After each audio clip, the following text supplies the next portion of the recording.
Manuver politisi senior PDI Perjuangan Effendi Simbolon yang secara mendadak mengundang Menteri Pertahanan Prabowo Subianto dalam Rakernas Punguan Simbolon Dohot Boruna Indonesia mengundang banyak tanya. Kendati Sekjen PDIP Hasto Kristianto sudah meluruskannya, namun pernyataan yang disampaikan Effendi Simbolon tak lazim dilakukan oleh kader PDIP. Apalagi selama ini kader PDIP selalu tegak lurus dengan keputusan dan arahan Megawati Soekarno Putri. Kita akan mengulasnya bersama dengan Ketua DPP PDI Perjuangan Nusirwan Sujono, kemudian ada juga Ketua Prabowo Mania 08 Immanuel Ebenezer, dan Direktur Eksekutif Indikator Politik Indonesia Burhanuddin Muhtadi. Selamat malam Pak Nusirwan, Mas Burhan, dan juga Mas Noel yang hadir di studio. Mas. Baik, kalau Mas Burhan dan juga Pak Nusirwan sudah bisa mendengar suara saya? Ya, selamat malam, Reno. Oke, baik. Kami ralat bahwa ternyata dari pihak PDI Perjuangan malam hari ini digantikan oleh Arya Bima. Pak Arya Bima, selamat malam. Halo, Pak Arya Bima. Oke, kami masih belum mendengar suara Pak Arya Bima. Ya, baik. Terima kasih. Pak Arya Bima, Mas Burhan, dan juga Mas Noel sudah bergabung bersama kami di Prime Time News. Saya ke Pak Arya Bima dulu deh. Pak Arya Bima, sebagai politisi PDI Perjuangan, tingkah Effendi Simbolon ini membuat Anda gerah tidak?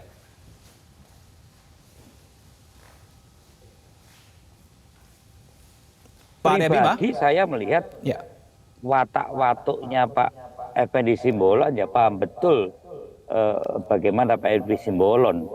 Tapi berkaitan dengan yang namanya PDI Perjuangan ini kan tentu ada rambu-rambu. Ini kan organisasi politik. Tentu ada rambu-rambu politik yang telah disepakati oleh semua pihak harus taat pada keputusan partai atau kongres partai yang telah memutuskan Ibu Mega yang menunjuk Ganjar Pranowo sebagai calon presiden. Jadi kalau rambu-rambu ini tidak ditaati, yang itu wajib bagi pimpinan sampai anggota sampai kader, biasa partai itu minta klarifikasi. Ya, guna menentukan langkah lebih lanjut, kader itu harus diapakan atau harus berbuat apa oleh kader yang bersangkutan yang telah dipanggil. Itu kalau menurut biasa. Pak Arya Bima, ya, saya melihat ungkapan dari Effendi Simbolon ini sudah melanggar rambu-rambu partai belum? Ia telah diklarifikasi, itu wilayah dari Badan Kehormatan Partai dan tadi telah disampaikan oleh Pak Hasto Kristianto bahwa konteks dan konten pada saat itu apa yang dikatakan dalam wilayah dia mengundang sebagai ketua Marga Simbolon sedunia yang mengadakan kongres. Tapi Pak Effendi juga mengatakan sebagai orang partai, sebagai kader partai taat pada keputusan partai. Karena kita tahu dalam tugas-tugas pengawasan pun Pak Effendi Simbolon ini kritis. Ya, pembelian pesawat tempur dari Qatar bekas itu menurunkan martabat TNI dan martabat Indonesia. Ya. Juga soal food estate yang mangkrak, ya, dia kritis terhadap Pak Prabowo kok, ya, dalam fungsi pengawasan dia sebagai anggota DPR. Jadi saya tidak melihat ada hal yang terlalu ekstrim untuk dikapitalisasi terjadi pembelotan oleh Pak Effendi Simbolon karena Pak Effendi Simbolon ini dalam pembelian pesawat bekas itu yang katanya Pak Prabowo sangat nasionalis, memegang harga tinggi bangsa, beli kereta bekasnya dimaki-maki sama Andri Rosadi. Pakaian bekas Korea dimaki-maki. Ini pesawat bekas.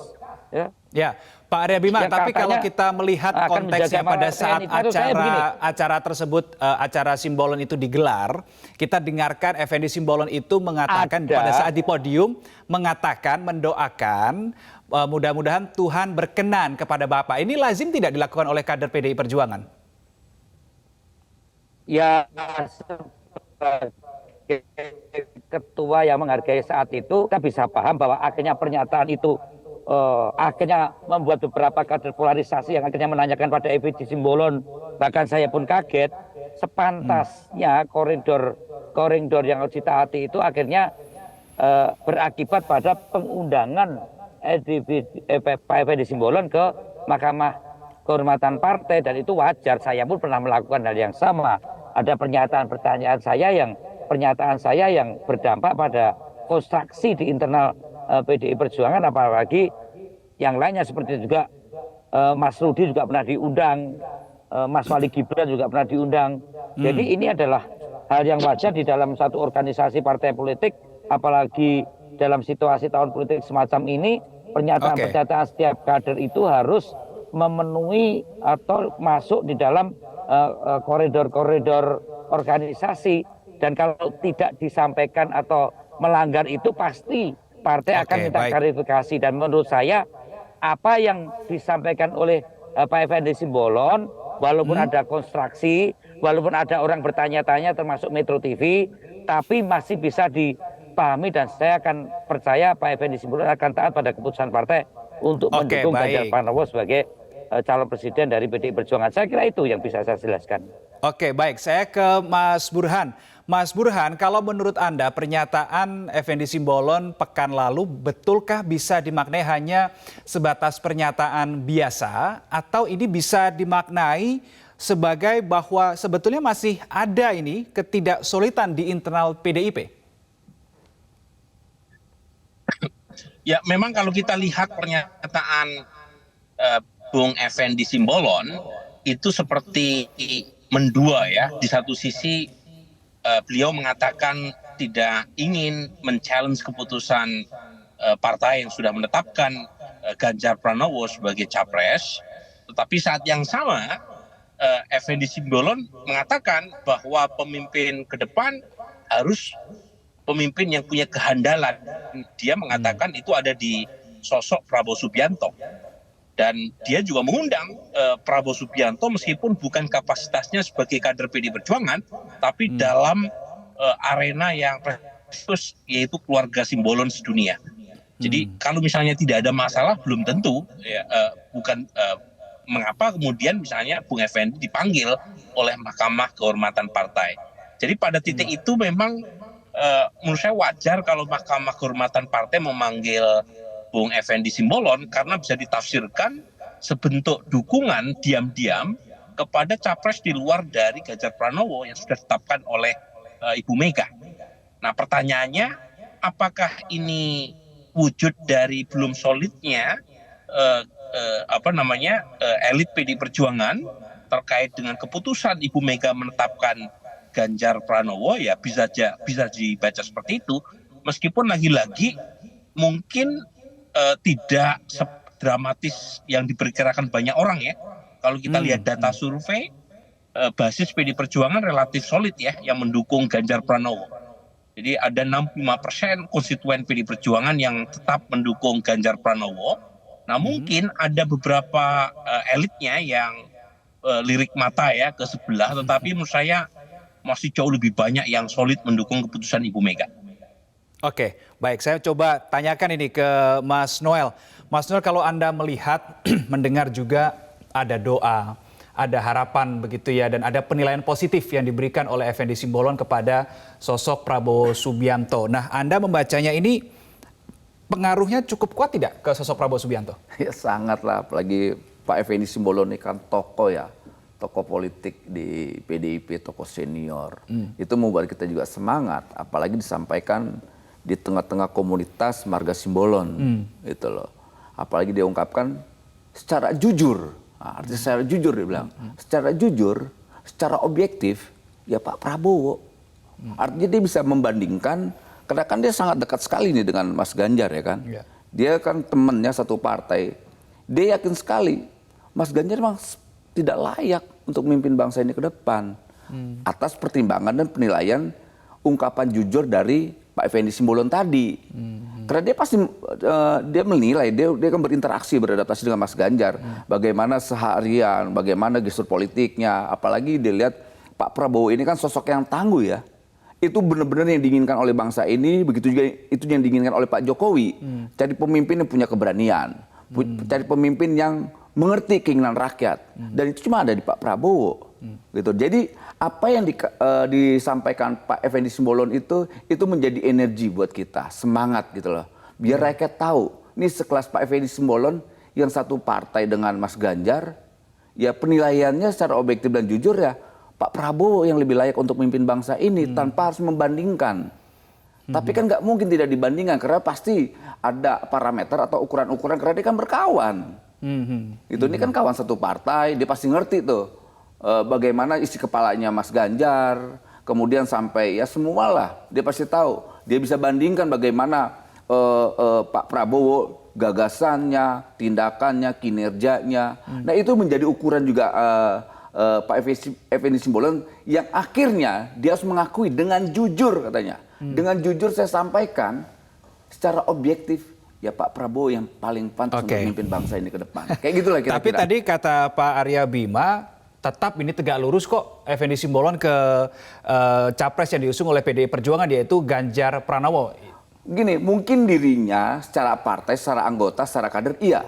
Tapi dia akan menggiring marga-marga Simbolon untuk memilih Pak Prabowo nanti 2024. Oke, baik. Karena dia kan terikat dengan partai, tapi marga-marga Simbolon kan belum tentu. Makanya dia sampaikan itu di marga-marga Simbolon. You pilih nanti ini aja. Marga-marga Simbolon pilih Pak Prabowo. Dia layak untuk memimpin bangsa ini.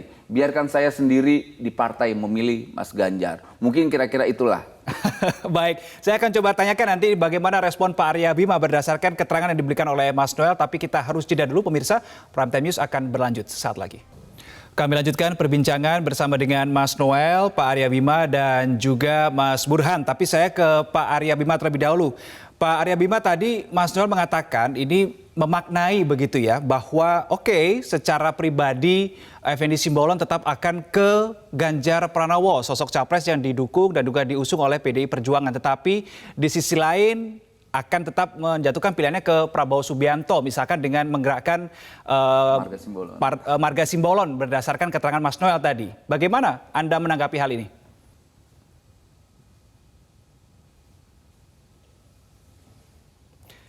Pak Arya Bima?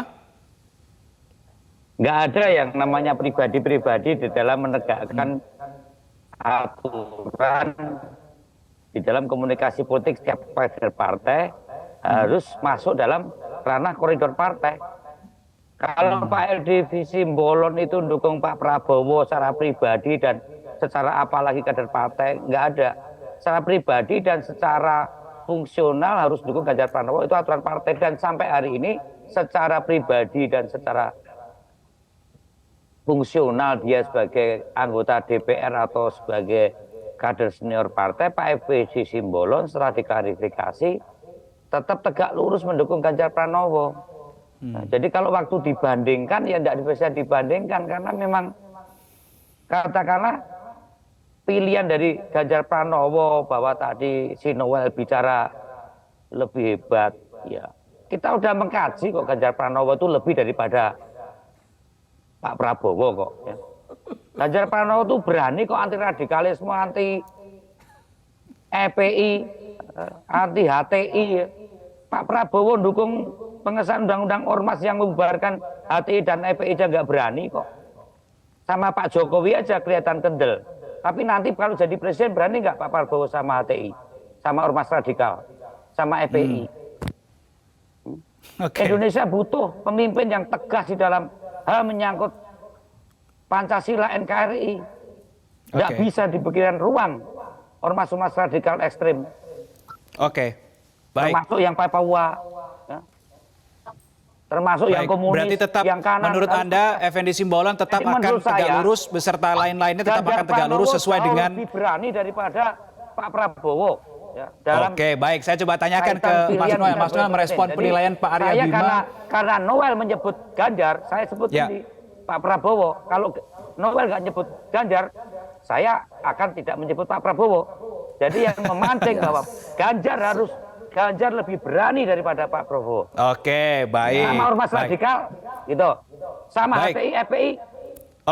Pak Arya Bima, kami sudah dapatkan poinnya. Ya. Saya ingin tanyakan respon dari Mas Noel terhadap statement yang Anda berikan. Silakan. Ya nggak apa-apa lah ya. Mau dibilang Ganjar lebih berani atau apa, tapi faktanya hari ini ada semacam kepanikan politik di lingkaran elit PDIP dan itu termanifestasi dengan sikap Mas Arya Bima hari ini ya, yang terlalu reaksioner merespon sikap dan pandangan saya. Sebetulnya ya kalau melihat real hari ini mungkin saya akan lebih ini lagi, menguatkan lagi pernyataan Bang Effendi Simbolon.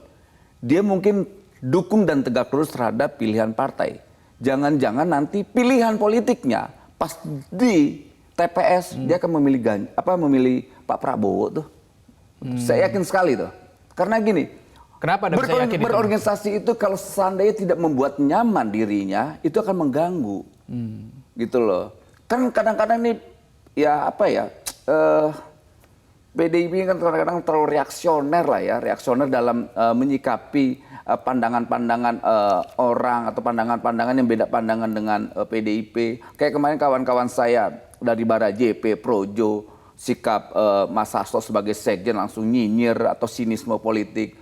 Di sisi lain sikap partai terhadap relawan itu selalu mengunderestimate, selalu merendahkan. Ini kan partai semua tidak ramah terhadap relawan. Beda dengan Pak Partai Prabowo. mana yang Anda maksud? Kenapa? Partai mana yang Anda maksud?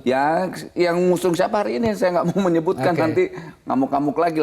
Oke. Pak Arya Bima ini senior saya ini, soalnya beliau ini. Oke. Jadi ya Oh enggak, menurut tadi saya kan nyinggung ya PDIP harus punya tanggung jawab dalam mengedukasi publik dalam berdemokrasi. Karena kita nggak mau politik kita cuman hanya pada satu pandang partai berkuasa, itu tidak baik. PDIP punya tanggung jawab moral secara politik, gitu loh, dalam mengedukasi demokrasi. Jangan sedikit-sedikit beda pandangan, ada sudut pandang yang berbeda, evaluasi, kan ngeri sekali. Ini partai demokrasi atau partai fasis? Gitu loh. Ini bahaya buat demokrasi. Jangan sampai PDIP ini menjadi ancaman buat demokrasi kita juga. Kita tidak mau itu, gitu loh. Kita sepakat bahwa ya musuh bersama kita, musuh demokrasi, musuh NKRI, mereka yang melawan Pancasila, melawan NKRI. Jangan sedikit-sedikit beda pandangan langsung, wow, teroris. Beda pandangan langsung hajar lagi kadrun. Aduh, bahaya banget bangsa ini. Kapan bangsa ini mau maju, mau nata bangsa ini ke depan? Kan kita mau bicara tentang ke depan bangsa ini. Kuatkan aja demokrasinya, kuatkan aja gagasannya, jangan terlalu reaksioner dalam melihat sebuah persoalan. Ini kan Bang Arya ini senior saya ini, beliau ini sosok orang hebat di mata saya. Oke, baik. Saya minta pendapat Mas Burhan ini untuk menengahi adanya perbedaan perspektif ya antara Pak Arya Bima dan juga Mas Burhan. Apa yang Anda soroti di sini, Mas Burhan? Begini Reno ya, menurut saya perdebatan berdasarkan rekam jejak dan gagasan itu jauh lebih menarik ketimbang kita bicara gimmick. Nah, pada titik tertentu kita layak untuk men-challenge klaim yang disampaikan oleh Bung Effendi Simbolon, karena Bung Effendi Simbolon ini kan tokoh nih. Ini nama besar ya dalam kepemimpinan di internal PD Perjuangan. Saya kenal beliau minimal dari sisi nama sejak lama, dan karenanya ketika dia mengklaim dari sisi kehandalan Pak Prabowo memiliki nilai lebih, itu patut kita pertanyakan handal dari sisi apa. Kemudian rekam jejaknya seperti apa. Jadi kalau kemudian muncul pertanyaan terkait dengan capres formal yang sudah ditetapkan oleh PD Perjuangan, dari sisi mana pengukurannya, kriterianya. Jadi pada titik itu kita bawa saja pada perdebatan yang jauh lebih menarik. Misalnya tadi muncul dari Mas Arya Bima, terkait dengan rekam jejak Pak Prabowo, ya dilihat saja. Kemudian bagaimana dengan rekam jejak Mas Ganjar, dilihat saja. Ukuran keberanian, kehandalan, itu kan ada ukurannya. Tidak kualitatif semata. Ada dasarnya, ada track recordnya. Nah, publik tinggal menghitung apakah klaim Bung Effendi Simbolon benar atau tidak. Kalau benar, berarti itu kabar baik buat Pak Prabowo, apalagi disampaikan oleh tokoh sebesar Bung Effendi. Kalau ternyata Bung Arya Bima punya perspektif lain, ya monggo. Jadi semua diletakkan di atas meja dan publik berhak menjadi hakim yang adil bagi setiap klaim yang disampaikan oleh semua capres maupun pendukungnya. Oke, baik. Karena waktu kita terbatas, saya ke Pak Arya Bima nih. Pak Arya Bima, ada jaminan tidak yang bisa diberikan oleh PDI Perjuangan supaya di lain hari, di lain waktu ini tidak ada lagi kader PDI Perjuangan yang dalam tanda kutip membuat gimmick, membuat gestur, melontarkan pernyataan yang kemudian menuai banyak sudut pandang begitu, Pak Arya Bima? Saya kira kebebasan itu tetap ada ya dalam koridor konstitusi partai atau aturan main sebagai orang partai. Ada wilayah-wilayah kebebasan yang memang diberikan setiap kader partai, tetapi narasi ideologis dan narasi terkait dengan konstitusi negara semua kepala daerah diberi kebebasan. Tapi kalau itu sudah merupakan suatu keputusan tertinggi partai, apalagi hal yang terkait dengan momen politik pilpres seperti yang disampaikan Pak Edi Simbolon kemudian diklarifikasi, itu bukan memegang kebebasan. Kebebasan di dalam batas-batas tanggung jawab sebagai seorang partai. Tapi kalau itu yang ngomong Mas Noel atau Projo, itu memang betul-betul hak dari Projo, hak daripada relawan, silahkan. Inilah fungsinya berorganisasi. Ada batas-batas hak dan kewajiban di masing-masing individu. Tidak ada kebebasan yang sepenuhnya. Ya, apapun terkait dengan demokrasi dan kebebasan, karena muara kita adalah demokrasi yang substansial, yang tentunya substansi apa bagi kita adalah penegakan hal-hal yang menyangkut penguatan kita di dalam berpilpres dan berpileg itu adalah untuk memperkuat aspek NKRI, untuk penguatan Pancasila, dan tentunya untuk hal yang lebih penting adalah kesejahteraan. Jadi kebebasan-kebebasan yang tidak memberikan ruang penguatan pada itu, bahkan cenderung menjadi potensi-potensi konstruksi di dalam internal partai, pasti akan diklarifikasi. Effendi Simbolon akan lebih tegas, saya keluar dari PDI Perjuangan tidak taat pada keputusan partai, dan saya akan mengambil pilihan tersendiri berkaitan dengan calon presiden. Ternyata tidak, Pak Effendi mengklarifikasi, tetap taat pada aturan partai, tetap taat pada calon. Nah itu menurut saya, inilah sadar politik dan sadar organisasi dalam kaitan kita berpartai, termasuk jadi di dalam intinya berdemokrasi dalam koridor konstitusi Undang-Undang Dasar kita. Tetap ada kebebasan yang diberikan oleh PDI Perjuangan kepada para kadernya untuk menyampaikan aspirasinya, untuk menyampaikan pendapatnya, sekalipun nantinya jika itu di kemudian hari terjadi lagi menimbulkan konflik atau kontraksi internal lagi ya di PDI Perjuangan. Terima kasih Pak Arya Bima, Mas Burhan, Mas Noel, terima kasih untuk waktunya bersama kami di Prime News malam hari ini.